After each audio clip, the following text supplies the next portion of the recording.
Gereja Sitri Pemulihan Kupang mempersembahkan Soul Care, renungan untuk memelihara jiwa kita di dalam firman Tuhan. Selamat mengikuti.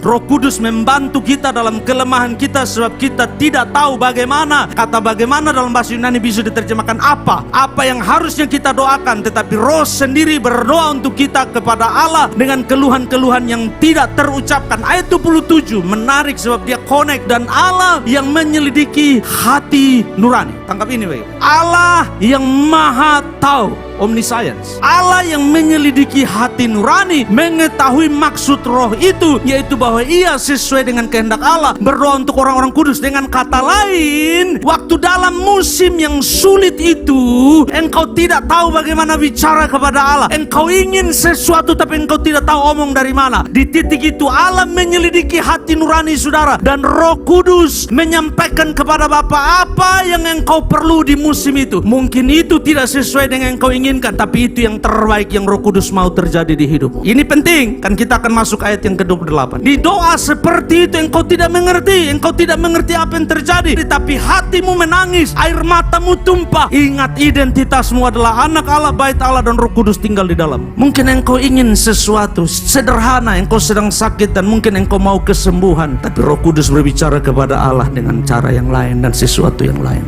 Ayat 28 dia menjadi menarik. Kita tahu sekarang. Paulus bilang, sudah tahu kan? Yang pertama, identitas saudara adalah anak Allah. Yang kedua, saudara adalah bait Allah. Saudara adalah tempat di mana Roh Kudus tinggal di dalam saudara. Yang ketiga, pengalaman saudara bisa berubah karena identitas saudara sudah berubah. Paulus bilang, kita tahu sekarang. Saya di konteks A, saya berdoa Tuhan jawab A, tetapi Roh Kudus minta kepada Bapa F. Waktu jawabannya datang F, Paulus bilang, Tuhan bekerja di dalam segala sesuatu untuk mendatangkan kebaikan walaupun tidak sesuai yang saya mau. Ingat itu, tidak semua doa saudara dijawab sesuai yang kau mau. Saudara bilang, bagaimana bisa? Lalu untuk apa saya berdoa? Mundur sebentar dan saudara belajar dari Paulus. Tapi Rasul ini pernah berdoa 3 kali supaya duri itu keluar dari hidupnya, dan Tuhan menjawab, tidak. Paulus, cukuplah kasih karuniaku bagimu, sebab justru dalam kelemahanmu lah kuasaku makin melimpah. Akhirnya ayat 28 fit nicely. Ayat 28 bisa masuk akal. Di dalam semua yang terjadi, Allah turut bekerja, termasuk di dalamnya Allah turut bekerja dalam promosi, dalam berkat, dalam pencapaian.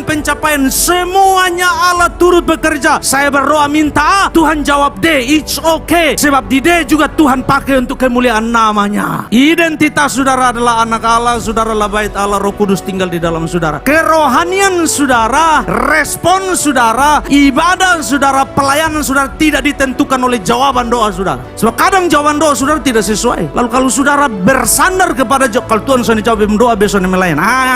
Itu orang Kristen banyak seperti itu. Engkau jadi orang Kristen yang dewasa, engkau jadi orang Kristen yang konsisten. Pengiringanmu, pelayananmu tidak naik turun, engkau stabil.